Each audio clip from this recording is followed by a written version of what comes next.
programa anterior, vimos como é importante ensinar o aluno a revisar textos. Neste programa, veremos outro tipo de revisão. Não a dos erros, mas a revisão do texto bem escrito. Foi assim. Os animais das matas até que estavam ocupados e calmos em relação a seus deveres, pois o dever do animal é existir. Mas eis se não, quando surgiu no ar um boato que logo se espalhou ao viçareiro num disque-disque assanhado. Vinha esse boato trazido pelo canto do sabiá. Como o sabiá, a quanto se sabe, canta pelo mero prazer de cantar, ficaram os bichos em dúvida sobre se era ou não verdade. E, de repente, começou a chover convite para tal festança. Quem convidava não dizia quem era, mas todos desconfiaram que a ideia vinha da rainha das selvas brasileiras, a onça, manda-chuva que era. Até a mãe coruja, que de tão séria e sábia até óculos usava, foi convidada com os seus filhotes. Quanto às filhas do macaco, doidas para namorar e enfim casar, enfeitaram-se tanto e com tantas bugigangas que pareciam umas... É isso mesmo, pareciam umas verdadeiras macacas. Vamos ver o que as professoras do grupo referência discutiram ao analisar este fragmento do conto Festança na Floresta, de Clarice Lispector. No finzinho do primeiro parágrafo, ficaram os bichos. Então o verbo aparece primeiro. Poderia ter sido os bichos ficaram em dúvida. Aqui, no segundo parágrafo, a onça manda-chuva que era. Aqui ela não pôs o verbo no começo, ela jogou para o final. É um recurso que eu acho que ela usou para dar mais força. Porque se tivesse feito ao contrário, a onça que era manda-chuva, talvez não tivesse a mesma força, né? Depois o uso de metáforas, o chover convites. E de repente começou a chover convite para tal festança. Depois nós observamos as expressões diz que diz, mãe coruja. E esse de repente que nós observamos que está entre parênteses. Entre travessões. Entre travessões, isso. Filhas do macaco pareciam macacas. Né? Outro item foi expressões que ela coloca no meio das frases. Então, são expressões, às vezes, de explicativa. Tem expressões que descreve. E algumas... que veio onde está o da coruja? Ó, até a mãe coruja, aí vem, que de tão séria e sábia, até óculos usava. Então, ela faz uma descrição. Pois tem, quanto às filhas do macaco, doidas para namorar e, enfim, casar, também é outra expressão que ela vai encaixando no texto, né? A gente também discutiu assim, os termos que ela usa que os nossos alunos não usariam. Por exemplo, foi assim, aí a gente discutiu o que eles usariam no lugar. Normalmente eles usariam era uma vez ou certa vez. Ler desta forma implica construir um outro tipo de olhar. Um olhar mais atento, de análise e reflexão sobre a linguagem utilizada pelo autor.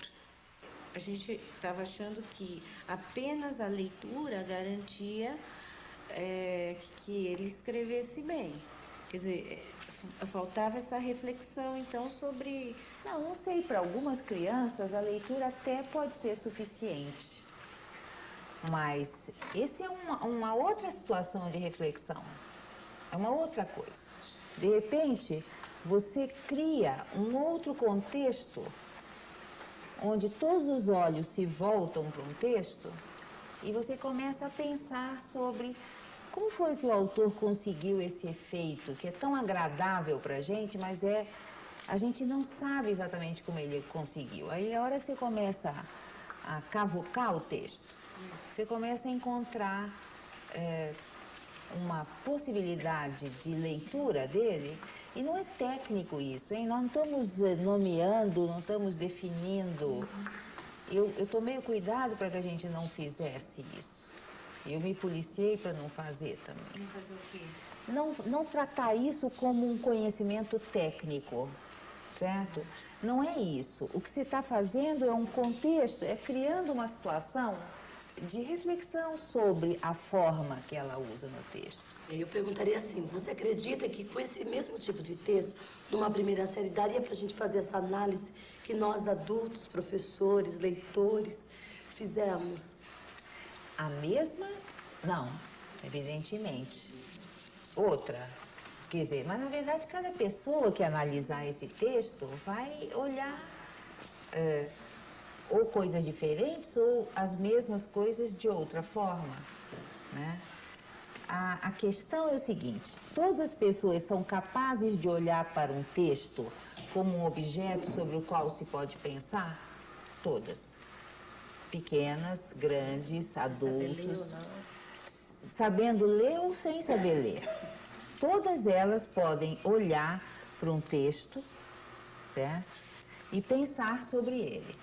A forma pela qual eles vão pensar sobre ele tem a ver com a forma como a professora vai conduzindo essa situação de reflexão. A forma como a professora conduz esse tipo de atividade vai determinar o que o aluno vai enxergar no texto.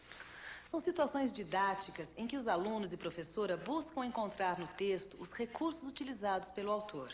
Vamos às classes das professoras Clélia e Rosalinda observar como elas desenvolveram esse tipo de atividade com seus alunos.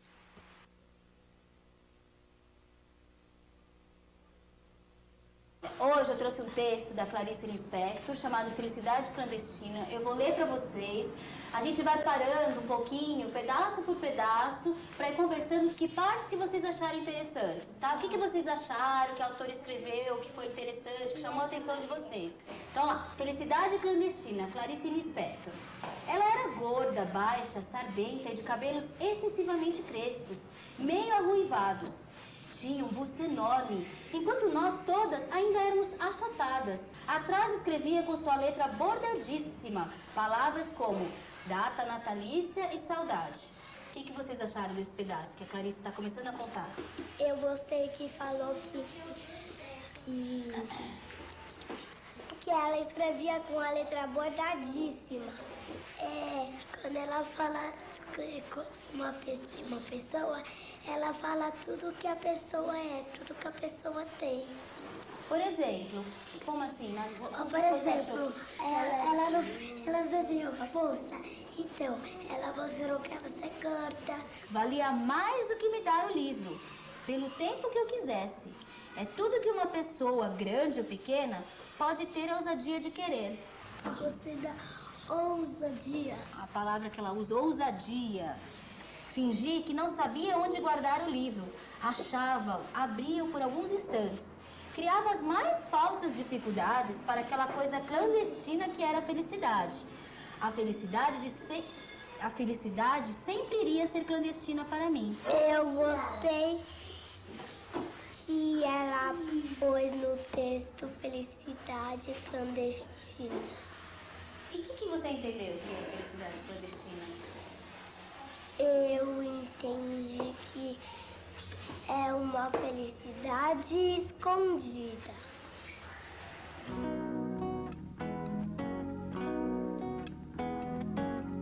Hoje, nós vamos ler esse texto que está na lousa, que é a continuação do texto do Saci Pererê, que eu já li para vocês. E nós vamos procurar, vocês vão ajudar a descobrir o que a Clarice Lispector usa ao escrever para deixar esse texto mais bonito, mais interessante. Pois foi ele, o pequeno malfeitor. Brincadeira tem hora, às vezes a gente fica com raiva. Poderia falar o diabinho. Poderia falar? O diabinho. Então você acha que com essa palavra malfeitor deixou o texto mais bonito? Essa palavra fez diferença no texto também? O pois, ela podia colocar assim. Ah, você disse que ela, o pois... Ficou mais bonito. Ela poderia dizer, mosca na sopa, foi ele, um pequeno malfeitor. Então eu vou marcar também o pois, que a Bianca disse que deixou mais interessante no texto também. Sem falar que o Saci assusta as galinhas, coitadas, que já são por natureza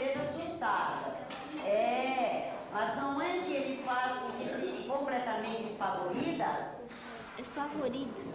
Ah, o Espavoridas? Você achou que o Espavoridas está diferente aí? Você sabe o que é Espavoridas? Completamente apavoradas. Ela poderia ter dito apavorada, mas se ela usou, o que ela usou? Espavoridas. Dou minha palavra de que já dei muito fumo ao Saci. Se você não acredita, vou então descrevê-lo.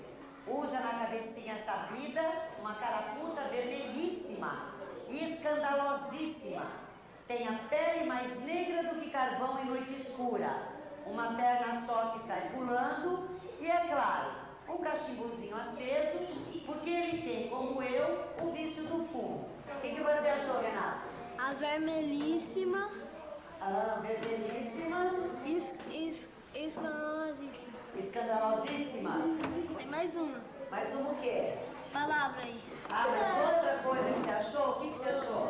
O cachimbozinho. Cachimbozinho? Por quê? O que você achou desse cachimbozinho? Podia falar cachimbinho ou cachimbo. Ah, e você achou que o cachimbozinho... O que é um cachimbozinho? É um cachimbo. É um cachimbo. É um cachimbo o quê? Pequeno. Cachimbo pequeno. Isso. Vou marcar também um cachimbozinho aqui. Já tem muito fumo ao Saci. Se você não acredita, vou então descrevê-lo. Esse Lô quer dizer o quê? Que ela vai dizer como que é o Saci. Então esse Lô, ela está se referindo a quem? É o Saci. Então é isso mesmo. O Lô aqui, ela está se referindo ao Saci. Em vez de ela dizer vou descrever o Saci, ela utiliza vou descrevê-lo. Como vimos, os alunos são capazes de observar no texto muitos recursos interessantes utilizados pelo autor. Olhar um texto assim implica em redefinir o que se ensina na escola. A professora Thelma Weiss nos faz algumas observações sobre este assunto. O que eu estou dizendo aqui é que as regras não são regras no sentido que a escola habitualmente trabalha. Não são regras gramaticais que fazem um texto. Um texto é feito de outras coisas, muito mais interessantes, do que simplesmente de concordâncias ou de coisas desse tipo. E esse objeto de conhecimento, ele não é regrado, ele não é feito de certo ou errado. Ele é feito de coisas interessantes, de coisas que ressaltam, de coisas que dão ritmo ao texto, de coisas que fazem com que o texto seja emocionante, seja comovente, seja esteticamente, e não pelo conteúdo, pela forma. Se queremos que o aluno produza bons textos, é preciso que ele tenha contato sistemático com uma grande variedade de textos bem escritos. Para isso, o professor precisa garantir, em sua rotina de trabalho, atividades permanentes de análise e reflexão sobre procedimentos e recursos utilizados pelos bons escritores.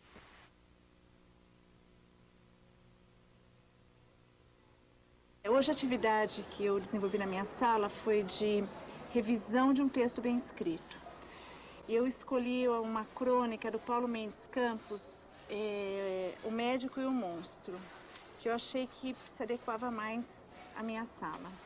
Eu coloquei uma parte do texto do Paulo Mendes Campos, O Médico e o Monstro, aqui na lousa. E vocês vão receber aqui nessa folha o mesmo texto, não é todo, é só uma parte. E vocês vão analisar em dupla o texto dele. Vocês vão riscar aquilo que vocês acham de mais interessante da maneira como Paulo Mendes Campos escreveu. Tá? Vocês vão discutir em dupla isso.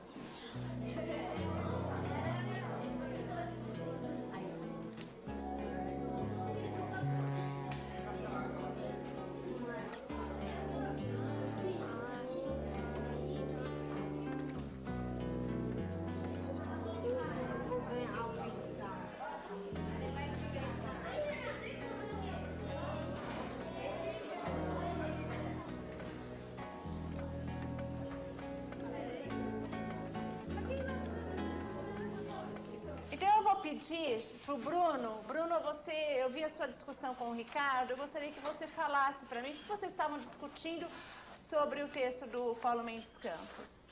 Que vez aqui dele falar, ela falou pro doutor, pro barbeiro.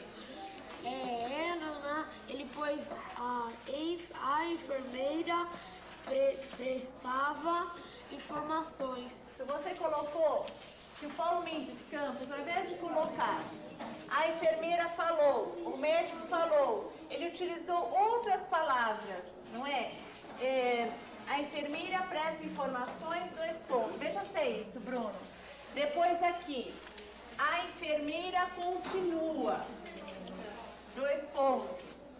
Depois o último, Bruno. A boneca diagnosticando, 2 pontos.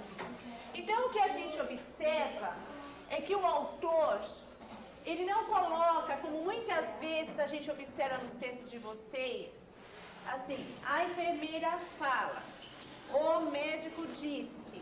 A gente sempre, na maioria das vezes, quando a gente lê um texto de vocês usam muito isso. Ela falou, ele disse. Ela falou, ele disse. E o Paulo Mendes Campos, ele usou outras palavras, substituindo essas que vocês costumam fazer, né? Então, informações, 2 pontos, aí vem a fala da enfermeira. Depois, a enfermeira continua, 2 pontos, vem a fala dela. E depois, o médico diagnosticando, 2 pontos, aí a fala do médico. Foi um jeito diferente. Fala, Fernanda. Bem, nas falas deles. Daí, em vez de eles colocarem ele, ela, eles, muito ela, assim, ele colocou e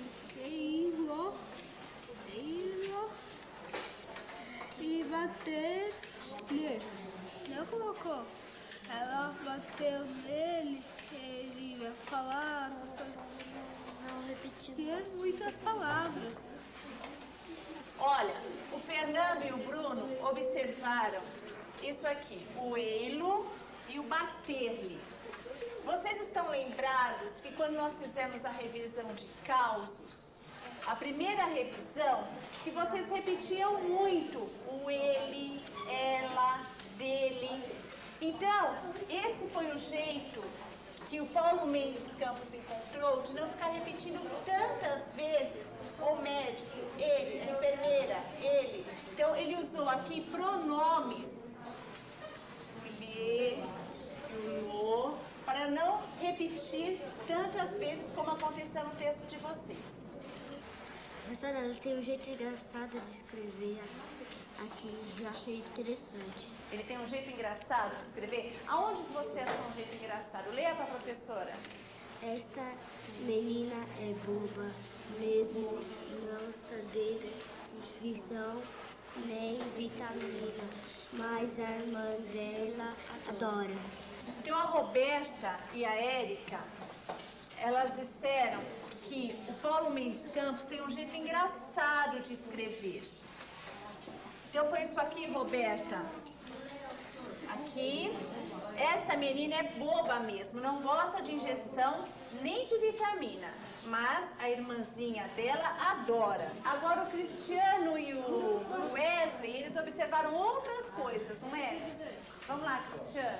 Pincenê, estetoscópio, cerúleos, microscópio, diagnóstico. O Cristiano e o Wesley observaram que o autor escreve palavras difíceis no texto, como pincenê, estetoscópio, cerúleos. E aqui, diagnosticando. Ele não escreveu do jeito que a gente escreve. Ela tinha 9 anos, ele tinha... Porque aí ia ficar muito ela e ele. Então, leia pra mim, como é que ele resolveu isso? Ela 6 anos e meio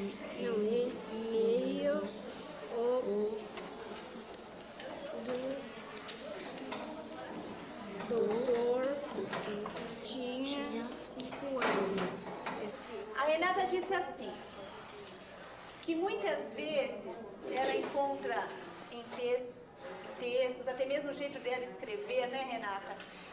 Ela escreveria assim: ela tinha 6 anos e meio, o doutor tinha 5. Então, ele escreveu de um jeito diferente para não repetir tantas vezes. Tinha, né, Renata? Então, aqui, ele resolveu dessa maneira: ela, 6 anos e meio, o doutor tem 5.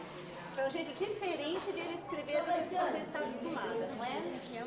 Essa atividade não é tão fácil de se realizar na sala de aula. As crianças, elas procuram sempre observar no texto de revisão a pontuação, a ortografia, as repetições de palavras. Então, quando você oferece um texto bem escrito para analisar, é difícil para eles. Então, no início, eu tive que fazer junto com eles essas observações. E hoje, eles conseguiram observar o que no texto? Que o texto é um texto engraçado, conseguiram observar que não há repetições de pronome, que o autor escreveu de uma outra maneira para não estar repetindo toda hora. Eles observaram as palavras difíceis no texto, observaram a fala das personagens, de que maneira que o autor faz isso. As atividades que vimos neste programa não são nem de análise gramatical, nem de interpretação de texto. É uma felicidade escondida. Os alunos são capazes de olhar para um texto e pensar sobre sua forma, mesmo quando ainda não sabem ler ou leem sem fluência. São capazes de reconhecer e se encantar com um belo texto, um texto bem escrito. Até a próxima.